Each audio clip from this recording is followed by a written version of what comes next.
नमस्कार। आपका हमारे YouTube चैनल में स्वागत है।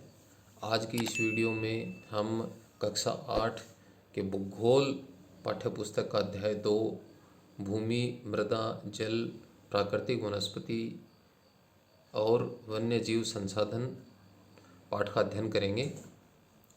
तंजानिया अफ्रीका के एक छोटे गांव में मांबा पानी लाने के लिए प्रातः शीघ्र उठती थी। उसे बहुत दूर जाना पड़ता है और वह कुछ घंटों के बाद लौटती है। इसके उपरांत वह घर के कार्यों में अपनी माँ का हाथ बटाती है और अपने भाइयों की बकरियों की देखभाल में भी मदद करती है। उसके पूरे परिवार के पास उनकी छोटी झोंपड़ी के चारों ओर चट्टानी भूमि का एक भाग है। मांबा के पिता कठिन परिश्रम के बाद मात्र कुछ मक्का और सेम ही उगा सकते हैं, फिर भी यह उनके परिवार के साल भर के खाने के लिए पर्याप्त नहीं है। पीटर न्यूजीलैंड के भेड़ पालन प्रदेश के मध्यवर्ती भाग में रहता है, जहां उसका परिवार ऊन प्रक्रमण करने का कारखाना चलाता है। प्रतिदिन जब पीटर स्कूल से लौटता है, वह अपने चाचा को अपनी भेड़ों की देखभाल करते हुए देखता है। उनका भेड़ों का बाड़ा कुछ दूर पहाड़ियों से लगे हुए एक विस्तृत घास के मैदान पर स्थित है। वहाँ नवीनतम प्रौद्योगिकी का उपयोग करते हुए एक वैज्ञानिक विधि से इसका प्रबंधन किया गया है। पीटर का परिवार जैविक कृषि द्वारा सब्जियां उगाता है। मांबा और पीटर विश्व के दो विभिन्न स्थानों में रहते हैं। उनके जीवन व्यतीत करने में बहुत अंतर है। यह विभिन्नता भूमि की गुणवत्ता, मृदा, जल, प्राकृतिक वनस्पति, प्राणियों और प्रौद्योगिकी के उपयोग की भिन्नता के कारण है। इन स्थानों का एक दूसरे से भिन्न होने का मुख्य कारण इस प्रकार के संसाधनों की उपलब्धता है। क्या आप जानते हैं विश्व की 90% जनसंख्या भूमि क्षेत्र के 30% भाग पर ही रहती है। शेष 70% भूमि पर या तो विरल जनसंख्या है या वह निर्जन है। भूमि सभी महत्वपूर्ण प्राकृतिक संसाधनों में भूमि भी शामिल है। भूपृष्ठ के कुल क्षेत्रफल का लगभग 30% भाग भूमि है। यही नहीं, इस थोड़े से प्रतिशत के भी सभी भाग आवास योग्य नहीं है। मुख्यतः भूमि और जलवायु के भिन्न भिन्न लक्षणों के कारण विश्व के विभिन्न भागों में जलवायु का वितरण असमान पाया जाता है। उबड़ खाबड़ स्थलाकृति, पर्वतों के तीव्र ढाल, जलाक्रांत, संभावित निम्न क्षेत्र, मरुस्थल क्षेत्र एवं सघन वन क्षेत्र सामान्य विरल अथवा निर्जन है। ऊसर मैदानों और नदी घाटियों में कृषि के लिए उपयुक्त भूमि उपलब्ध है। इसलिए ये स्थान विश्व के सघन बसे क्षेत्र हैं। भूमि के उपयोग। अब भूमि के क्या उपयोग है? भूमि का उपयोग विभिन्न कार्यों के लिए किया जाता है, जैसे कृषि, वानिकी, खनन, सड़क, उद्योगों की स्थापना। साधारणतः इसे भूमि उपयोग कहा जाता है क्योंकि भूमि का उपयोग हम इन क्षेत्रों में ज़्यादातर करते हैं। क्या आप मांबा और पीटर के परिवारों के भूमि उपयोग के विभिन्न तरीकों की सूची बना सकते हो? भूमि का उपयोग भौतिकी कारकों द्वारा निर्धारित किया जाता है, जैसे स्थलाकृति, मृदा, जलवायु, खनिज और जल की उपलब्धता। मानवीय कारक जैसे जनसंख्या और प्रौद्योगिकी भी भूमि उपयोग प्रतिरूप के महत्वपूर्ण निर्धारक बन गए हैं। स्वामित्व के आधार पर भूमि को निजी भूमि और सामुदायिक भूमि में बांटा जा सकता है। निजी भूमि व्यक्तियों के स्वामित्व में होती है, जबकि सामुदायिक भूमि समुदाय के स्वामित्व में होती है। सामान्य रूप से इसका उपयोग समुदाय से संबंधित व्यक्तियों के लिए किया जाता है, जैसे चारा, फलों, नट या औषधीय बूटियों को एकत्रित करना। इस सामुदायिक भूमि को साझा संपत्ति संसाधन भी कहा जाता है। आओ कुछ करके देखें। अपने घर पड़ोस में कुछ बुजुर्ग व्यक्तियों से बात करें और पिछले कुछ वर्षों में हुए भूमि उपयोग के परिवर्तन के विषय में सूचना एकत्रित करें। प्राप्त जानकारी को अपनी कक्षा में के सूचना पट पर प्रदर्शित कीजिए। जनसंख्या और उनकी मांग सदैव बढ़ती रहती है, लेकिन भूमि की उपलब्धता सीमित है। स्थान के अनुसार भूमि की गुणवत्ता में अंतर होता है। लोगों ने सामुदायिक भूमि पर व्यापारिक क्षेत्र बनाने, नगरीय क्षेत्रों में घर बनाने, ग्रामीण क्षेत्रों में कृषि योग्य भूमि का विस्तार करने के लिए अनधिकृत हस्तक्षेप करना शुरू कर दिया है। आज भूमि उपयोग प्रतिरूप में व्यापक परिवर्तन हमारे समाज में सांस्कृतिक परिवर्तनों को दर्शाते हैं। वर्तमान में कृषि और निर्माण संबंधी गतिविधियों के प्रसार के कारण निम्नीकरण, भूसंकलन, मृदा अपरदन, मरुस्थलीकरण पर्यावरण के लिए खतरा बनते जा रहे हैं। चित्र नंबर 1 में देखेंगे कि यहाँ पर एक भूमि उपयोग का चित्र दिया गया है। इस चित्र में हम देख पा रहे हैं कि किसान है, वो हल चलाता नज़र आ रहा है, पशुपालन करता नज़र आ रहा है, और इसमें ज़्यादातर हैं हमें कच्चे मकान नज़र आ रहे हैं, और भूमि है वो हरी भरी नज़र आ रही है, पक्की सड़कें नहीं है, पेड़ पौधे नज़र आ रहे हैं। जैसे ही हम दूसरे चित्र में देखते हैं कि पहले चित्र की तुलना में एक तो जनसंख्या में वृद्धि हुई है। पहले चित्र में 1-2 आदमी नज़र आ रहे थे, दूसरे चित्र में हम मानवों की संख्या ज़्यादा देख पा रहे हैं। मानव है वो स्वयं हल चलाता हुआ नज़र आ रहा है, जबकि दूसरे चित्र में मशीन के द्वारा वह हल चलाता हुआ नज़र आ रहा है। दूसरे चित्र में मकान यानी पक्के मकानों की संख्या में वृद्धि हुई है। पक्के मकान देखे जा रहे हैं, उद्योग देखे जा रहे हैं, बिजली विद्युत देखी जा रही है, और जो भूमि का जो उपयोग था, जो कृषि क्षेत्र थे, वो अब कम नज़र आ रहे हैं। पेड़ पौधों की संख्या भी कम नज़र आ रही है। जो रास्ते हैं वो चौड़े चौड़े नज़र आने लगे हैं। अब तीसरे चित्र की ओर चलते हैं। तीसरे चित्र में हम देखेंगे कि यहाँ मशीन का उपयोग और अधिक होने लगा है। जो रास्ते थे वो पक्के नज़र आने लगे। मकान जो थे वो पहले चित्र में हमने देखा कि कच्चे थे, दूसरे में थोड़े थोड़े पक्के बनने लगे, लेकिन तीसरे चित्र में जब अपन आ रहे हैं, यहाँ इस समय आ रहे हैं, तो हमें चारों तरफ भूमि के उपयोग में, भूमि क्षेत्र में हमें पक्के ही पक्के ही मकान नज़र आ रहे हैं, और बहु मंजिला भी नज़र आ रहे हैं। और जो मशीनीकरण है उसका भी उपयोग लगातार बढ़ता चला गया है, और चारों तरफ जो कृषि भूमि क्षेत्र है वो कम नज़र आने लगा। पेड़ पौधों की संख्या और भी घट गई है। अब चौथे चित्र की ओर आते हैं।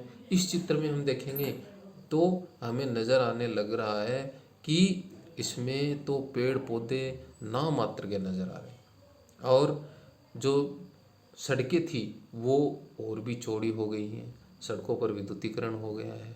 मकान हैं अब और भी ज़्यादा बहुमंजिला हो गए हैं, चारों तरफ मकान ही मकान नज़र आ रहे हैं, बहुमंजिला इमारतें नज़र आ रही हैं। सड़कों पर आवागमन के साधन हैं वो बढ़ गए हैं। अर्थात इससे ये पता चलता है कि आज और पुराने समय में जो भूमि का उपयोग था वो अलग अलग उपयोग के लिए काम में लिए जाते थे, और जैसे जैसे समय बदलता है भूमि के उपयोग में भी परिवर्तन आ रहा है। भूमि संसाधन का संरक्षण। बढ़ती जनसंख्या तथा इसकी बढ़ती मांग के कारण वन भूमि और कृषि योग्य भूमि का बड़े पैमाने पर विनाश हुआ है। इससे इस प्राकृतिक संसाधन के समाप्त होने का डर हो गया है। इसलिए विनाश की वर्तमान दर को अवश्य ही रोकना चाहिए। वन रोपण, भूमि उद्धार, रासायनिक कीटनाशकों और उर्वरकों के अविनियमित उपयोग तथा अतिचारण पर रोक आदि भूमि संरक्षण के लिए उपयुक्त कुछ सामान्य तरीके हो सकते हैं। मृदा। पृथ्वी के पृष्ठ पर दानेदार कणों के आवरण की पतली परत को मृदा कहते हैं। यह भूमि की निकटता से जुड़ी हुई है। स्थल रूप मृदा के प्रकार को निर्धारित करते हैं। मृदा का निर्माण चट्टानों से प्राप्त खनिज। अब देखिए भूसंकलन क्या होता है। भूस्खलन क्या होता है? भूस्खलन को सामान्य रूप से शैल, मलबा या ढाल से गिरने वाली मिट्टी के बहुत संचलन के रूप में परिभाषित किया जाता है। वे प्राय भूकंप, बाढ़ और जलवायु के साथ घटित होते हैं। लंबे समय तक भारी वर्षा होने से भूस्खलन होता है। यह नदी के प्रवाह को कुछ समय के लिए अवरुद्ध कर देता है। नदी अवरुद्धता के अचानक फूट पड़ने से निचली घाटियों के आवासों में विध्वंस आ जाता है। पहाड़ी भूभाग में भूस्खलन एक मुख्य और विस्तृत रूप में फैली प्राकृतिक आपदा है जो प्राय जीवन और संपत्ति को आघात पहुंचाती है और चिंता का एक मुख्य विषय है। एक वस्तु स्थिति अध्ययन। हिमाचल प्रदेश के किन्नौर जिले के रेकांग पीओ के निकट पंजी गांव में बड़े भूस्खलन के कारण राष्ट्रीय राजमार्ग 22 की पुरानी हिंदुस्तान तिब्बत सड़क का 200 मीटर तक का भाग नष्ट हो गया। यह भूस्खलन पंजी गांव में तीव्र विस्फोटन द्वारा हुआ था। विस्फोटन के कारण ढाल का यह कमजोर क्षेत्र नीचे गिर गया, जिसके कारण सड़क और गांव के आसपास के क्षेत्र को बहुत क्षति पहुंची। पंजी गांव को किसी संभावित मानव विकास के विनाश से बचाने के लिए पूर्ण रूप से खाली करा दिया गया था। क्रियाविधि। वैज्ञानिक न्यूनीकरण क्रियाविधि। वैज्ञानिक प्रवृत्तियों के विकास से हमें समझने की शक्ति मिली है। भूस्खलन उत्पन्न होने के कौन कौन से कारक हैं और उनका प्रबंधन कैसे करना है। भूस्खलन को रोकने की प्रवृत्तियां निम्न हैं। पहली, भूस्खलन प्रभावित क्षेत्र का मानचित्र बनाकर उससे प्रभावित होने वाले स्थानों को इंगित करना। इस प्रकार इन क्षेत्रों को आवास बनाने के लिए छोड़ा जा सकता है। भूस्खलन को यानी भूमि को खिसकने से बचाने के लिए प्रतिधारी दीवार का निर्माण करना। भूस्खलन को रोकने का सबसे प्रभावी तरीका वनस्पति आवरण में वृद्धि है। सतही अपवाह तथा झरना प्रवाहों के साथ भूस्खलन की गतिशीलता को नियंत्रण करने के लिए पृष्ठीय अपवाह नियंत्रण उपाय क्रियान्वित किए गए हैं। चित्र संख्या 2.3 मृदा परिच्छेदिका। इसमें हम देख पा रहे हैं चित्र में जनक चट्टानी, फिर उसके ऊपर का जो भाग है अपसहित चट्टानी पदार्थ, फिर उसके ऊपर का जो भाग है बालू, गाद, कले के साथ उपमृदा, और ऊपर का जो भाग होता है वह ह्यूमस वनस्पति के साथ ऊपरी मृदा। यह जो पृथ्वी का ऊपरी भाग और ये जो मृदा परिच्छेद का चित्र यहाँ पर प्रदर्शित किया गया है। शब्दावली। अपक्षय, तापमान परिवर्तन, तुषार क्रिया, पौधों, प्राणियों द्वारा मनुष्य के क्रियाकलाप द्वारा अनावर्तित सेलों का टूटना और क्षय होना अपक्षय कहलाता है। क्या आप जानते हैं केवल 1 सेंटीमीटर मृदा को बनने में सैकड़ों वर्ष लग जाता है तथा भूमि पर पाए जाने वाले खनिजों से होता है। यह अपक्षय की प्रक्रिया के माध्यम से बनती है। खनिजों और जैव पदार्थों का सही मिश्रण मृदा को उपजाऊ बनाता है। मृदा निर्माण को प्रभावित करने वाले कारक, जिसमें पहला है जनक, शैल, रंग, गठन, रासायनिक गुणधर्म, खनिज मात्रा, पारगम्यता को निर्धारित करती है। उचावच, तुंगता और ढाल मृदा के संचय को निर्धारित करते हैं। वनस्पति जात, प्राणी जात, सूक्ष्म जीव ह्यूमस निर्माण की दर को प्रभावित करते हैं। समय, मृदा को समय है। मृदा परिच्छेदिका है कि मोटाई को निश्चित करता है। जलवायु, तापमान, वर्षा, अपक्षय, ह्यूमस निर्माण की दर को प्रभावित करते हैं। ये सब मृदा को प्रभावित करने वाले कारक हैं। मृदा निर्माण के कारक। मृदा निर्माण के मुख्य कारक जनक, शैल का स्वरूप और जलवायविक कारक है।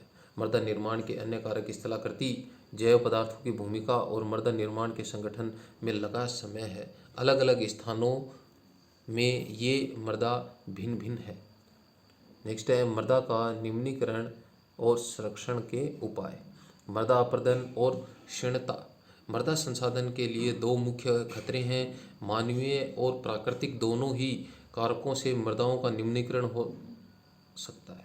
मृदा के निम्नीकरण में सहायक कारक वनोन्मूलन, अतिचारण, रासायनिक उर्वरकों और कीटनाशकों का अत्यधिक उपयोग, वर्षा का दोहन, भूस्खलन और बाढ़ हैं।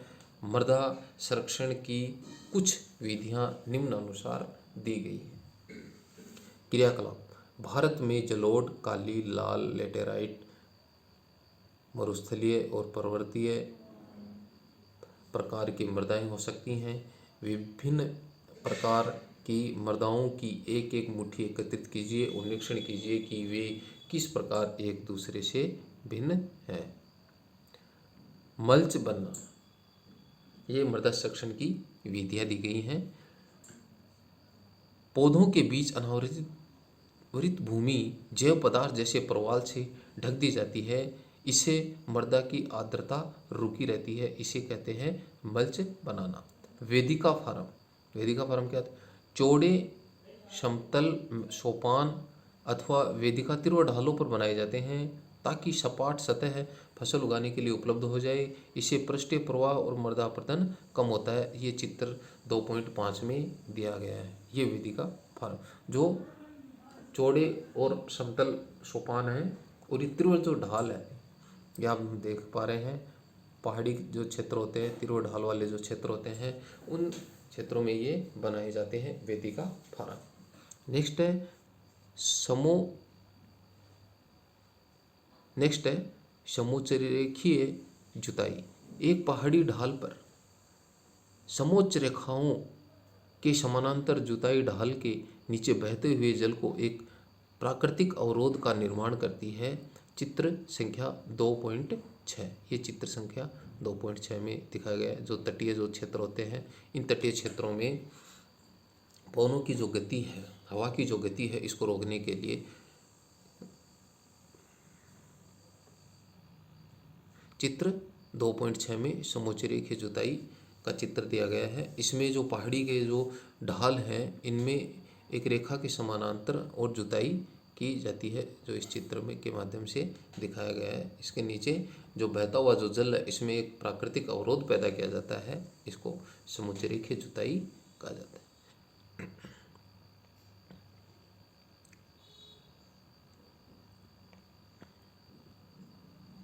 नेक्स्ट है रक्षक मेखलाएं। तटीय प्रदेशों और शुष्क प्रदेशों में पवन की गति को रोकने के लिए वृक्षों कतारों में लगाए जाते हैं ताकि मृदा आवरण को बचाया जा सके। चित्र 2.7 में दिखाया गया है। ये रक्षक मेखला वृक्षों को एक कतार में लगाया गया है। कतार में लगाने से पवन की गति है वो रुक जाती है, जिसके कारण मृदा का अपरदन नहीं होता है। समोच्चरेखीय रोधिकाएं, समोच्चरेखीय रोधिकाएं बनाने के लिए पत्थरों, घास, मृदा का उपयोग किया जाता है। रोधिकाओं के सामने जल एकत्रित करने के लिए खाइयां बनाई जाती हैं। क्रियाकलाप: एक ही आकार की ए और ब दो ट्रे लीजिए, जो चित्र में दिखाई गई हैं। इन ट्रे के अंत में 6 छेद बनाइए। इन्हें बराबर मात्रा में मृदा से भरिए। ए ट्रे की मृदा को खाली छोड़ दीजिए, जबकि ब ट्रे में गेहूं और चावल के दाने उगाइए, जो इस चित्र में दिखाया गया है। बाद में बैग ट्रे के दाने उगकर कुछ ऊंचे हो जाते हैं। अब दोनों ट्रे को ऐसे रखिए कि वे एक ढाल पर हों। दोनों ट्रे के बराबर ऊंचाई से एक ओर से मग से जल डालिए। दोनों ट्रे के छिद्रों से निकलने वाले पंकिल जल को 2 अलग अलग डिब्बों में एकत्रित कीजिए। तुलना करें कि प्रत्येक ट्रे में कितनी मृदा बह गई है।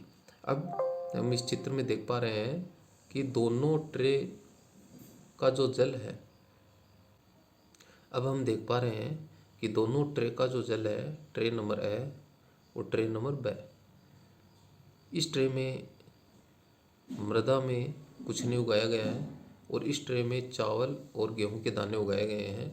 चावल और गेहूं के दाने जब उग जाते हैं तो उनकी जड़ों में मृदा फंस जाती है और जब इनमें जल डाला जाता है तो इसमें हम देख पा रहे हैं कि इस ट्रे की जो मृदा है वो इस जार में कम आ रही है, जबकि इसमें देख पा रहे हैं तो ये जो मृदा है वो इस पानी के साथ में बहकर आ रही है। चट्टान बांध, यह जल के प्रवाह को कम करने के लिए बनाए जाते हैं। यह नालियों की रक्षा करते हैं और मृदा गति को रोकते हैं। बीज की फसल उगाना, वर्षा दोहन से मृदा को सुरक्षित रखने के लिए अलग अलग समय पर भिन्न भिन्न फसलें एकांतर कतारों में उगाई जाती हैं। क्या आप जानते हैं वर्ष 1975 में मानव उपयोग के लिए जल की खपत 3850 घन किलोमीटर वर्ष थी, जो वर्ष 2000 में बढ़कर 6000 घन किलोमीटर वर्ष से भी अधिक हो गई है। नेक्स्ट है जल। जल एक महत्वपूर्ण नवीकरणीय प्राकृतिक संसाधन है। भूपृष्ठ का 3/3 भाग जल से ढका हुआ है, इसलिए इसे जल ग्रह कहना उपयुक्त है। लगभग 3.5 अरब वर्ष पहले जीवन आदि महासागरों से ही प्रारंभ हुआ। यद्यपि आज भी महासागर पृथ्वी की सतह के 2/3 भाग से ढके हुए हैं और विविध प्रकार के पौधों और जंतुओं में मदद करते हैं। इन महासागरों का जल लवणीय है और मानव उपयोग के लिए उपयुक्त नहीं है। अलवण जल केवल 2.7% है। इसका लगभग 70% भाग बर्फ की चादरों और हिमानियों के रूप में है। अंटार्कटिका, ग्रीनलैंड और पर्वतीय प्रदेशों में पाया जाता है। अपनी स्थिति के कारण ये मनुष्य की पहुंच के बाहर है। केवल 1% अलवण जल उपलब्ध है और वह मानव उपयोग के लिए उपयुक्त है। यह भौमजल, नदियों और झीलों में पृष्ठीय जल के रूप में तथा वायुमंडल में जलवाष्प के रूप में पाया जाता है।